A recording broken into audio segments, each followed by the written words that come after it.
Hola, hoy vamos a meternos de lleno en algo que, bueno, nos afecta a todos, pero que no solemos ver.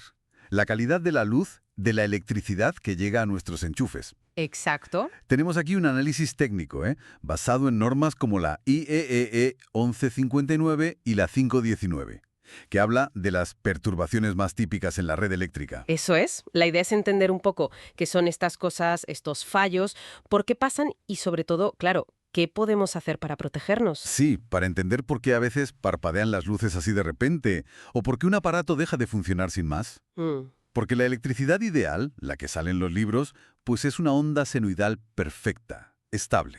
Pero la realidad... Pero la realidad, pues tiene sus cosillas. Varía. Empecemos por lo más, digamos, impactante. Los transitorios. Suena algo muy rápido, ¿no? Y lo son, lo son. Imagina picos de voltaje, o de corriente también, ¿eh? Súper rápidos, muy abruptos.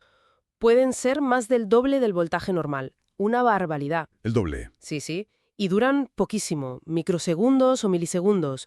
Pueden ser de dos tipos. Impulsivos, como un latigazo en una sola dirección, piensa en un rayo cercano. Uf. U oscilatorios, que vibran, por así decirlo. Estos suelen pasar cuando conectas o desconectas cargas muy grandes o bancos de condensadores. Y aunque duren tan poco, hacen daño. Pues sí, el daño puede ser instantáneo, fundir algo delicado o puede ser acumulativo. Van como debilitando el aislamiento de los cables, de los equipos, poco a poco. Vale, ¿y cómo nos defendemos de estos latigazos? ¿Hay escudos para esto? Los hay, los hay. La defensa principal son los dispositivos de protección contra sobretensiones, los DPS. Los DPS. Exacto. Piensa en ellos como el airbag del coche, pero para la electricidad. Están ahí calladitos, pero si viene un golpe fuerte de tensión, actúan y se lo tragan. Ah, vale. Se ponen como en escalera, ¿sabes? Unos más gordos a la entrada de la instalación, los de tipo I, luego otros, tipo 2, en cuadros secundarios, y los últimos, tipo 3, ya pegaditos al equipo sensible. Entiendo. Como varias barreras. Justo. Y es súper importante combinarlos con filtros y sobre todo una buena puesta a tierra. Sin tierra, el DPS no funciona bien. Ah, y cuidado con confundirlos con las sobretensiones temporales, las TOV. Esas duran más y pueden quemar un DPS si lo hacen actuar demasiado tiempo. Entendido. O sea, los DPS para los picos súper rápidos. Pero, ¿qué pasa cuando no es un pico hacia arriba, sino una caída? Ese parpadeo de luces cuando arranca, no sé, el ascensor o un aire acondicionado potente. Pues esos son las caídas de tensión momentáneas. También se les llama sags o dips. ¿Sags o dips? Sí, el voltaje baja bastante, puede caer hasta un 10% de lo normal, o solo un poco, hasta el 90%. Dura poquito tiempo, desde medio ciclo de la onda, que es nada, hasta un minuto, más o menos. ¿Y por qué pasan? Motores grandes, principalmente por arranques de motores grandes, sí, o por cortocircuitos que se solucionan rápido. El efecto típico es que se te reinicie el ordenador o que falle una máquina en una fábrica. ¿Y se puede hacer algo para evitar ese bajón? Claro, se usan equipos como los reguladores dinámicos de voltaje, los DVR, que son muy rápidos y detectan la caída e inyectan la tensión que falta, o también estabilizadores de tensión, que intentan mantenerla siempre igual. Vale. Si hay caídas momentáneas, supongo que también habrá subidas momentáneas. Lo contrario, ¿no? Exacto, son las subidas de tensión momentáneas, o swells. Aquí el voltaje sube, típicamente entre un 110% y un 180% de lo normal. ¿Y eso por qué? Pues imagínate que tienes una carga muy grande conectada y de repente la desconectas de golpe. La energía tiene que ir a algún lado y provoca esa subida de tensión momentánea. Pero esto es como un transitorio. No exactamente. Es una subida, sí, pero no tiene esa frecuencia tan altísima de un transitorio oscilatorio. Digamos que es más lenta. Pero ojo, que también puede dañar cosas, sobre todo luminarias, o estresar componentes. ¿Y la solución? También reguladores. Sí, se usan reguladores rápidos o a veces transformadores que pueden cambiar de toma automáticamente para ajustar la tensión. Entendido. Swells. Vale. ¿Y qué ocurre si la caída de tensión no es solo un momento, sino que se queda baja permanentemente? O bueno, durante un buen rato. Pues ahí ya no hablamos de sag, hablamos de subtensión o caída permanente. El voltaje se queda por debajo de lo normal durante más de un minuto seguido. Causas. Pues puede ser que la línea esté sobrecargada, que haya demasiada demanda, o que el cableado no sea el adecuado, que sea muy fino o muy largo, o que las cargas entre las fases no estén bien equilibradas. ¿Y los efectos? Me imagino que nada bueno. Pues no, los equipos rinden menos, gastan más para hacer lo mismo. Los motores, por ejemplo, sufren mucho, se calientan más, pueden hasta quemarse. La eficiencia general baja. Y aquí las soluciones ya no serán tan rápidas como un DVR, no. Claro, aquí hablamos de soluciones más de fondo.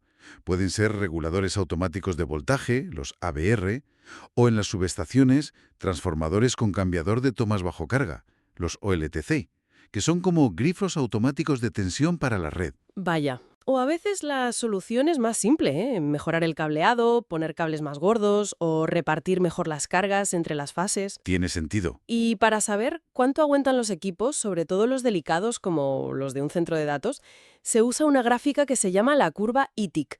Te dice cuánto tiempo puede un equipo soportar una tensión baja o alta antes de, bueno, de tener problemas. Muy útil esa curva, entonces. Cambiando un poco de tema, aunque relacionado, hay algo que a lo mejor no rompe nada, pero es súper molesto. El flicker. Ese parpadeo de las luces. Uf, sí. El flicker. Son fluctuaciones de voltaje. No tienen por qué ser muy grandes, pero son rápidas y nuestro ojo las nota mucho. ¿Hay alguna frecuencia a la que se note más? Sí, el ojo humano es especialmente sensible a alrededor de los 8,8 hercios, 8 o 9 parpadeos por segundo más o menos. ¿Y quién provoca eso? Pues cargas que varían muy rápido su consumo, como los hornos de arco industriales o máquinas de soldar grandes, sobre todo si la red eléctrica no es muy fuerte, no es muy robusta. Y aparte de molestar, ¿qué más hace? Causa fatiga visual. Sí, provoca fatiga visual, incomodidad. Puede ser un problema en oficinas, por ejemplo.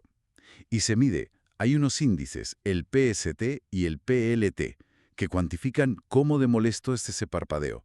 Está en la norma IEC 61000-4-15. ¿Y rompe cosas o solo nos afecta a las personas? En general, los equipos electrónicos modernos no suelen sufrir mucho por el flicker, pero sí nos afecta a nosotros y a las pantallas, por ejemplo. Para mitigarlo se usan reactancias, filtros activos o unos equipos especiales llamados SVC, compensadores estáticos de bars. Vale, y ya para terminar este repaso, nos queda el ruido eléctrico. ¿Esto qué es? Interferencias. De tensión bonita, la senoidal, y encima se le montan otras señales pequeñitas, indeseadas, normalmente de alta frecuencia. Eso es el ruido. ¿De dónde sale? Pues de muchos sitios, motores con escobillas, equipos de soldadura, los variadores de frecuencia que controlan motores, interferencias de radiofrecuencia, RF, de móviles o emisoras. Incluso una mala puesta a tierra puede meter ruido. ¿Y qué problemas da? Puede fastidiar mucho a la electrónica sensible, provocar errores en la transmisión de datos, que un sensor mida mal, que un sistema de control se vuelva loco. ¿Y cómo se limpia la línea de ese ruido? Con filtros. Exacto. Se usan filtros específicos, filtros EMI o RFI, que son como un colador para esas altas frecuencias. También ayuda mucho usar cables apantallados para las señales delicadas. Y, una vez más, es fundamental tener una buena instalación de puesta a tierra. Pues sí que ha sido un recorrido completo por las sombras de la red eléctrica, ¿no? Desde picos que duran un suspiro hasta caídas que se quedan. Queda claro que la energía que nos llega tiene su miga. Totalmente. No es tan simple como parece. Pero lo bueno es que, como hemos visto, para cada uno de estos problemas hay soluciones técnicas que funcionan. ¿Claro? La clave, muchas veces, está en saber qué te está pasando exactamente. Diagnosticar bien para poner el remedio adecuado. A veces basta un protector simple, otras necesitas algo más complejo. Quizá la reflexión final que nos podemos llevar es pararnos a pensar un momento en cómo de limpia o estable es la energía que alimenta nuestros equipos más importantes o los más delicados, ya sea en casa o en el trabajo.